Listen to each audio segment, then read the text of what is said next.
Yeah, so wherever we log into the Bhagavad Gita, every verse is meaningful, every chapter is meaningful.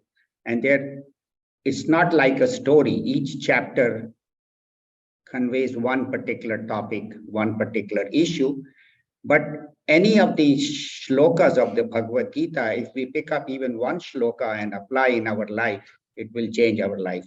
Because this was a message given by Bhagwan Sri Krishna himself to Arjuna when he was confused about his duty and he did not know what he should do. And we all face the Arjuna syndrome at many times when I don't know what is my duty, I don't know what I'm supposed to do, what is my purpose in life. So the Bhagavad Gita not only addresses Karma Yoga, as Neeru and Shilpi told us, but also many other topics. Besides karma and service, it talks about bhakti. Who is a true bhakta? Not only one who goes to the temple and prays, but what are the qualities of a devotee, how he or she deals with the world, with other people. That is what is covered in the 12th chapter. Also, the path of knowledge is throughout the Bhagavad Gita. Bhagavan tells us who we are, what is our purpose on this earth, why am I here, and how should I live my life, starting from the 2nd chapter itself, where Bhagavan says, you are not only this body, but you are that supreme consciousness, that spirit that has manifested, and that's what you are. So right from the beginning, the highest knowledge of the Upanishads is given to us by Bhagavan Sri Krishna in a capsule form. The Bhagavad Gita is a simpler explanation of the Upanishads, and once we have studied, then we get ready for advanced knowledge. But the knowledge in the Bhagavad Gita is at all levels. It is applicable to high school students. We are teaching them Bhagavad Gita in Komal's class in the Yuva Kendra. But it is also applicable to adults, to sannyasis, to seniors. So it is a knowledge that is applicable to all of us. It is a manual of life.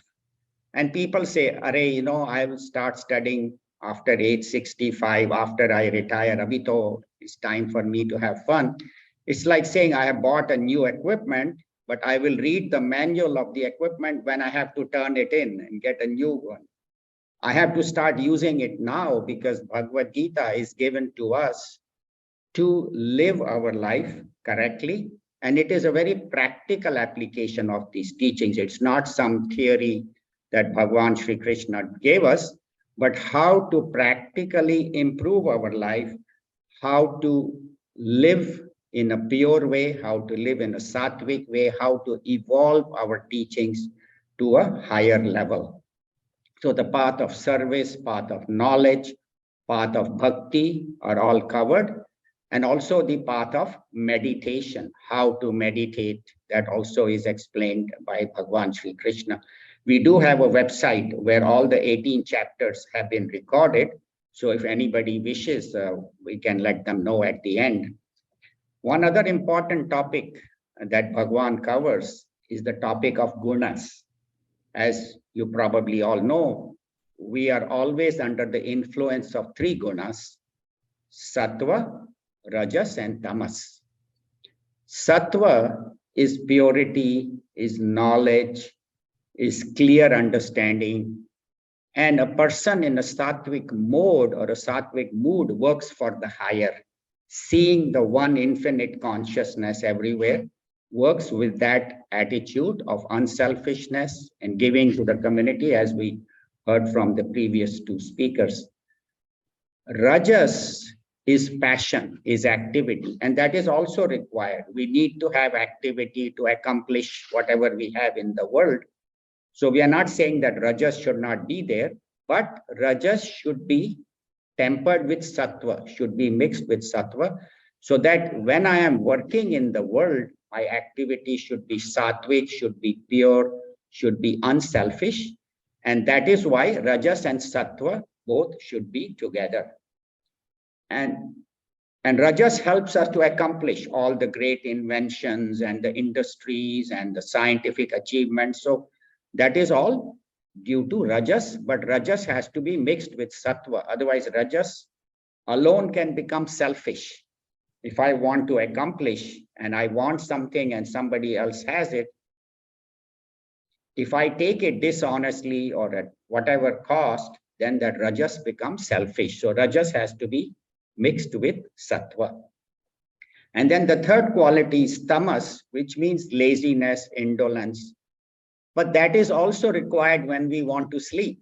When I want to sleep, not in the Gita class, but when I want to sleep at home, then I need tamas to go to sleep. But a person who is predominantly under the influence of tamas, then such a person lives a life lazy, indolent, expects society to take care of him.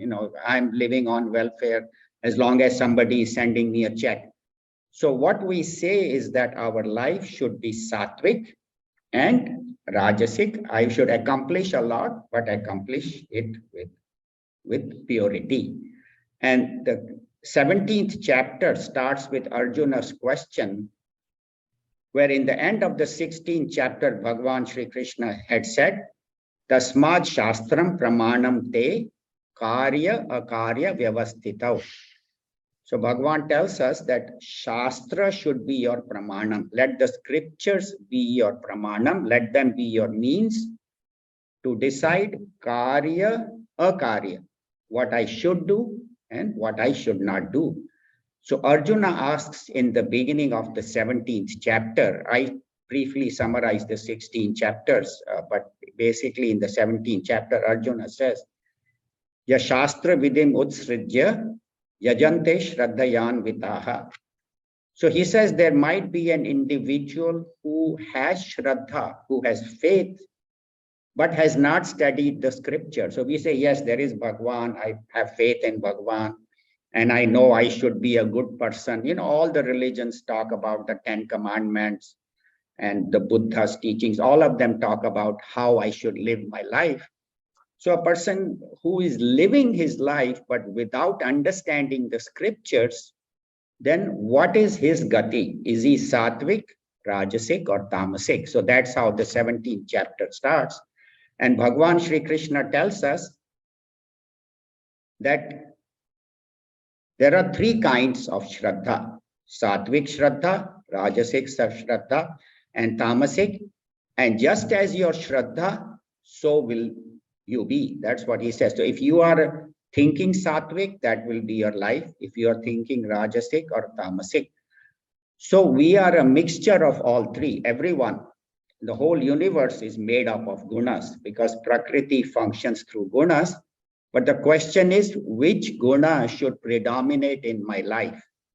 And Bhagavan says that those who follow sattvic tendencies, they worship the gods. Gods here also means saints and realized masters. So if I follow the teachings of saints, masters, Puja Gurudev, and all the Shankaracharya ji and all the acharyas, and live my life according to those teachings, then such a person is predominantly sattvic. How about predominantly rajasic? So he says people who are rajasic follow yaksha rakshamsi. They follow yakshas and rakshas. Rakshas here means powerful people. Yaksha means kubera, wealth. So people who are predominantly rajasic, their whole goal in life is wealth and power. How I can get maximum power, how I can get maximum wealth. So we are not saying that one should not acquire wealth or power or be successful, but how can I serve the community with what I have? Puja Gurudev said, what you have is God's gift to you. What you do with it is your gift to him. So if I want to serve the Lord, I have to serve the people. That's why Gandhiji also says, Jana Janardana, people are God. That's what he taught us. That's why he called people Harijana, that these people are God's children. And so seeing God in everybody is through seva. Now the topic for today is tapaha. Tapaha means austerity. Austerity, sacrifice, where people do a lot of austerity. But what is the true meaning of tapaha? I will try to cover today as given by Bhagavan Sri Krishna. So their shloka number 5 and 6, we will chant together. Those who have the book can repeat after me. Otherwise, you can just listen. So chapter 17, shloka number 5. Ashastra vihitam ghoram tapyante ye tapo janaha dambhahankara samyuktaha kamaraga balanvitaha karshayantah sharirastham bhutagramamachetasah mam chaivantah sharirastham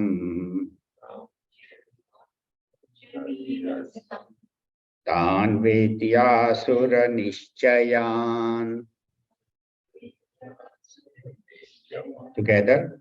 Ashastra vihitam ghoram tapyante ye tapo janaha dambhahankara samyuktaha kamaraga palanpitaha karshayantah sharirastham bhutagramamachetasah mam chaivantah sharirastham tan vidyasura nishchayan.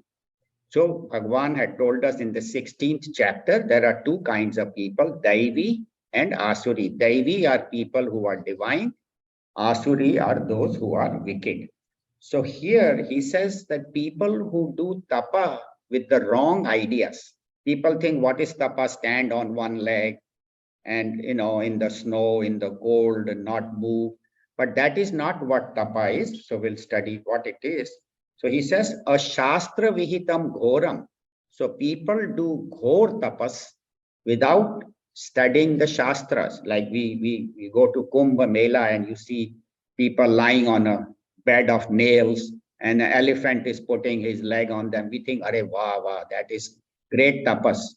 But in the next room, somebody is talking on Bhagavad Gita or Brahma Sutra, there will be 10 people, but there will be 100 people watching this person sleeping on nails because we think that is tapas.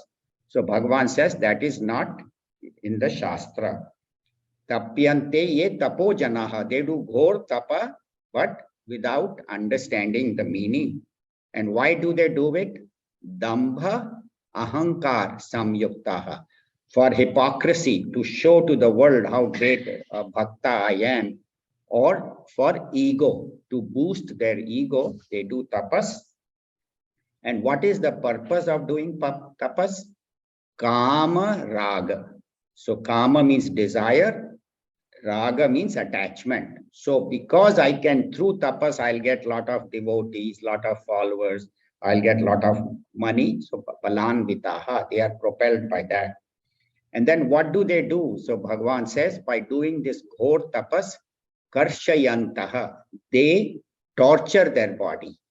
Sharirastham, bhuta grama machetasa, all the elements in their body, all their digestive system, their muscles, their everything is weakened by doing this ghor tapas.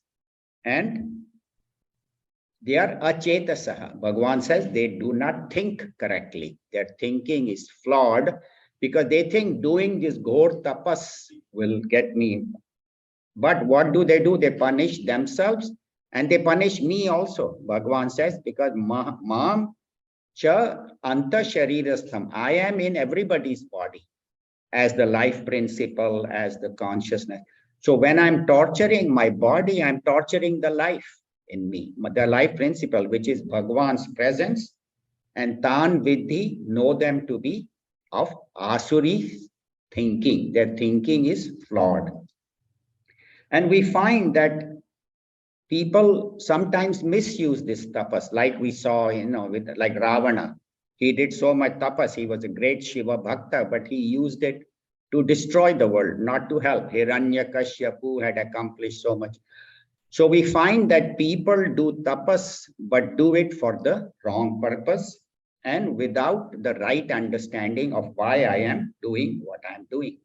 So right wisdom is that tapa is self-control and should be done for sadhana, as a sadhana. So doing some amount of self-control, like we do fasting on Ekadashi, or we fast on Navratri, or we get up in the morning to meditate, or get up in the morning to do yoga asanas, to do some pujas. Those are good. But, and that's what they say, start your day with remembering God, not by holding on to your cell phone. And is that most of us do that. I also sometimes am. So start your day. And I had heard one Mahatma speak recently. He said, until you have done your puja, done your meditation, had your bath, and had your breakfast, don't turn on your cell phone. Leave it connected with the charger. So our day should start with puja. And so tapa is to purify the body. So doing this, getting up in the morning, meditating, do some asanas, pranayama, purifies the body and the mind and makes it ready for the highest knowledge. So correct knowledge, correct understanding, correct wisdom is required. And one should avoid extremes. Don't do extreme, torturing the body. Don't do extremes of, or at the same time, self-indulgence. Too much self-indulgence is not good. So wisdom is required, right knowledge is required. Why am I doing what I am doing? So this reminds me of a story of wisdom. So this king and queen were going in the horse for a picnic on their horses. And the weather forecaster he had hired 4 points. He said, Your Honor, tomorrow, Your Majesty, the weather will be clean, will be sunny. So king and queen were going in the horse along with their soldiers for a picnic. And this farmer was going with his donkey to the field. And he says, Your Majesty, where are you going? He said, I'm going for a picnic. He said, it's going to rain today. He said, what are you talking? 4 of my weather forecasters told me it's sunny and not going to rain. So farmer goes to the field, king and queen go, and they sit in the meadow, and in 1 hour, heavy downpour, and they get drenched, and their nice clothes get ruined and everything, and they have to run and hide somewhere under the tree. And finally, after, when the rain stops, they are riding back, and horrible and miserable. So the farmer was coming back. He said, Your Majesty, I told you it's going to rain. So he said, you know what? I'm going to hire you as my weather forecaster. I'm going to fire those 4 of them. So he said, Your Majesty, it's not me, it's my donkey. So he said, Your donkey? He said, yeah, when it is going to rain, his ears go down. And when it is sunny weather, his ears go up. So I know whether it's going to rain or whether it's going to be sunny. So king said, you know what? I'm going to hire your donkey as my weather forecaster. And that started the tradition of hiring donkeys in government and putting them in very high positions. I hope none of you works for the government, otherwise I'll be in trouble. So, gadon ko, that's the thing. So the point is that I should know why I am doing what I am doing. How, and that's where the Bhagavad Gita becomes a guide, becomes a model of how I should live my life. That's why Bhagavan Shri Krishna says in the Bhagavad Gita that I am the Lord of the 3 universe. I don't need to work, but throughout his life, we see how Bhagavan tirelessly worked for the benefit of mankind, even with all the problems. Even in childhood, he had all these difficulties with these Rakshasas, and throughout how he helped the Pandavas, how he destroyed so many Kansa and so on. So what Bhagavan is telling us that take care of the body, but do not spend too much time in indulging the body. Yes, we need to be healthy, we need to look nice, but limited amount of time in the body and more amount of time in our spiritual growth. Because they say we are a mixture of body and spirit. Body is made of 5 elements, air, space, fire, water, earth, and the spirit is the enlivening factor. And giving too much time to the body and not enough to the spirit is wrong. But it has to be done intelligently, not with torturing the body. As a child, I had read a very beautiful story of a child named Siddhartha. It was not Gautam Buddha, but a young man named Siddhartha who later on met Buddha. So this young man named Siddhartha, he decided to become a monk. So he said, I'm going to become a Buddhist monk. And so he went to the forest to meditate and chant and all that. But he thought that I have to torture my body to do tapas. So he used to do extreme tortures. He won't eat for 1 month. He'll just drink water. Then he will sit for hours, not sleep. And some days he won't sleep at all, 1 hour, 2 hours. And for years, he kept on doing that, where he became thin as a skeleton and not well at all. And he found that I am not progressing. I mean, to some extent, with the tapas, he had some tejas, but he was not getting closer to the truth. So he said, I've sacrificed so much, suffered, I have not done anything, I have not achieved. So he goes into the city. He says, Chhod do ye, forget this. So he goes into the city and he meets this beautiful lady, and she somehow gets very attracted to this young man. He had still had, even though he was thin, but he had this tejas of so much tapas. So she said, you come live with me. And she was very rich. She had a lot of money, very wealthy parents had left her a lot of money. So she said, you can live in my house. And so he started living with this lady, and all kind of sensed pleasures, khana, pina, all indulgences, everything. And he started gaining weight, became a little chubby because he was not, eating more and drinking and all that.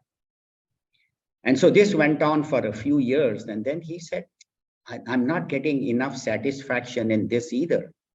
What am I doing with my life? One day he suddenly said, on one hand, I was doing so much tapas. Now I'm here doing all this and, just enjoying. And so that day he happens to go for a walk and he sees Mahatma Buddha, Gautam Buddha, with his disciples under a tree preaching. And he looks at his face and he says, this is what I want. I want this kind of peace. I'm neither going to find it in torturing the body nor in indulging. I want to find the middle path. So he listens to the Buddha's discourse, and then he decides, he leaves that girl and he becomes a boatman. He gets a job as a boatman and he drives the boat manually by hand and takes people across the river. And so he gets his physical exercise with the boat. He earns enough money so he can build a small hut and where he can do his prayers, meditation. But he lives healthy. And as he's rowing on the river teaches him, because the river is eternal, it is continuous, it is flowing. So through the river, he learns. And through all these years of tapas that he had done, all that helped him. And slowly, he attains the highest goal of truth just by learning through the river and by doing his work. So the point is that that's what Bhagavan Sri Krishna tells us. Don't overindulge and then don't over-punish the body. Stay in self-control, do your exercise, take good care, learn the scriptures. And that's what Bhagavan says throughout the Bhagavad Gita, that let the scriptures be your guide, how I should live. So that is what it says, that in the 6th chapter, Bhagavan says it very beautifully. Yukta hara viharasya, yukta cheshtasya karmasu, yukta swapnava bodhasya, yogo bhavati dukkhaha. So he says, if you want relief from dukkha, from sorrow, then live a life of moderation, eating in moderation, sleeping in neither oversleeping or not sleeping at all.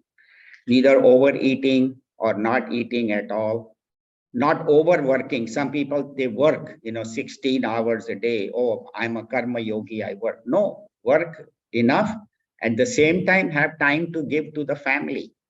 As Neeru said, there is no better thing in life than to take care of our children. As much time as you give to children is less. So work is essential, but it has to be balanced. So that is what Bhagavan Sri Krishna says, that if you want relief from sorrow, follow the scriptures, do your duty, do unselfishly, dedicated to me, dedicated to God, and whatever form of God you worship, whether it's Bhagavan Sri Krishna, Lord Shiva, or Sri Rama, doesn't matter, Mother Durga. But what Gurudev taught us and what Vedanta teaches us, that there is one Brahman, one consciousness that is all pervading. And each one of these forms of God are manifestation of that, whether it's Bhagavan Sri Krishna, Sri Rama, we see one, and that is what Bhagavan says. Vasudeva Sarvamiti Sa Mahatma Sudurlabha. So Bhagavan says that everything is Bhagavan, seeing everybody, whether it's good or evil or anybody, even an ant, a bird, a fish. So that is the essence of Vedanta, that there is one consciousness, one Bhagavan, and we have all manifested from that. And the divinity is in every one of us. We all are potentially divine. We all are capable of becoming great Mahatmas, great saints, great teachers. All we have to do is revise and review this knowledge and realize the divine potential in us. So I'll end here. We have about 5 minutes. If anybody has any questions or comments that they would like to add, anything that is not clear.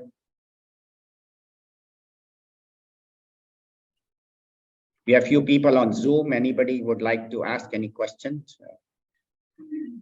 Either on this topic or anything else related to spirituality.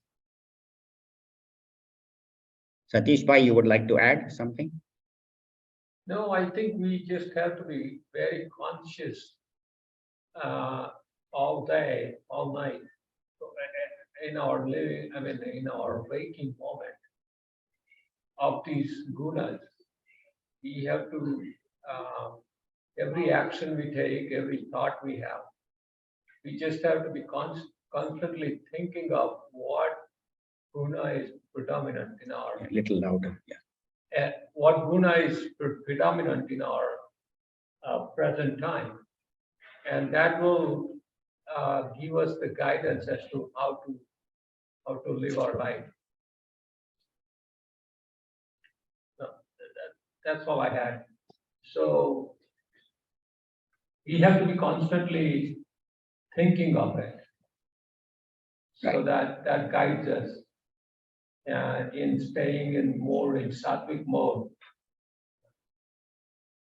Yeah, that's true. Yeah. So I think as much as possible, try to stay in sattva. Even when I'm working in the world, it should be with a sattvic attitude, that how can I serve the community?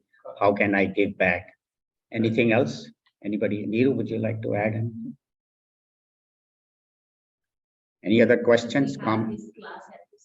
Yeah, so we have this class every Sunday, 11 to 12:10. We meet in the room in the back, and we are on the 17th chapter, but you don't have to say, Arey, I'll start from the first. Wherever we are, we can start. And then the 17th chapter will talk more about gunas. What is sattvic diet? We always talk about diet. What is sattvic cooking? What is sattvic diet? What is sattvic dana? How should I do charity? How should I do, live in self-control? All that will be covered. And then the 18th chapter will summarize the entire Bhagavad Gita. The 18th chapter will summarize. So this will take about a year or a year and a half for us to complete the 18th chapter. And then we plan to start first chapter again. So you can join and then continue the 18th, and then again from first chapter we'll start. But the first chapter won't start for about a year and a half, because the 18th chapter is very long. It has 72 shlokas, and we do 3 per week.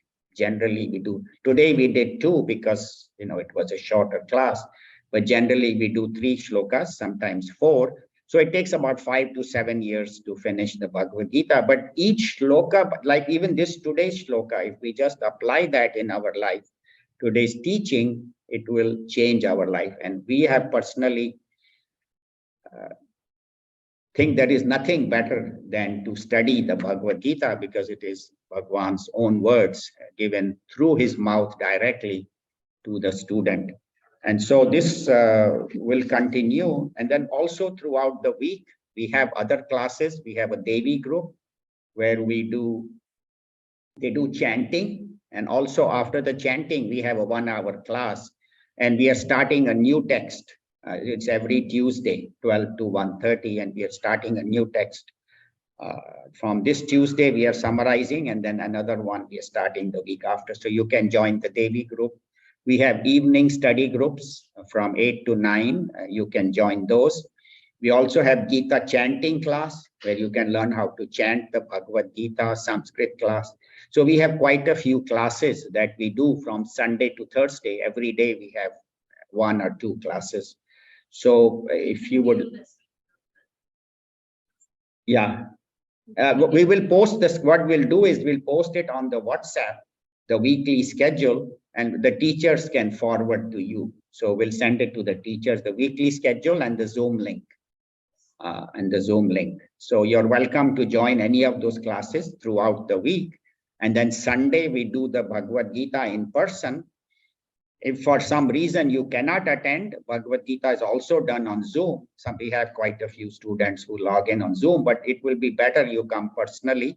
That way you can participate in the Bal Vihar, see what your children are doing.